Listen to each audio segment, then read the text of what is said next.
అసలేముందూర్లో కన్నులకే తీయదనం రుచి చూపే చిత్రాలే సవ్వడితో సంగీతం పలికించే సెలయేళే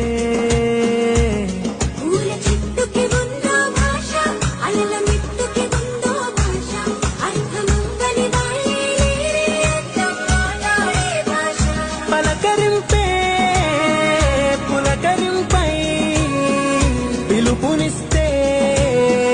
పరవశించడమే మనసుకి తెలిసిన భాష మమతలు పంచే ఊరు ఏమిటి దానికి పేరు పల్లెటూరేగా ఇంకెవరు ఊరు ఊరు ఊరు అసలేముందూర్లో కన్నులకే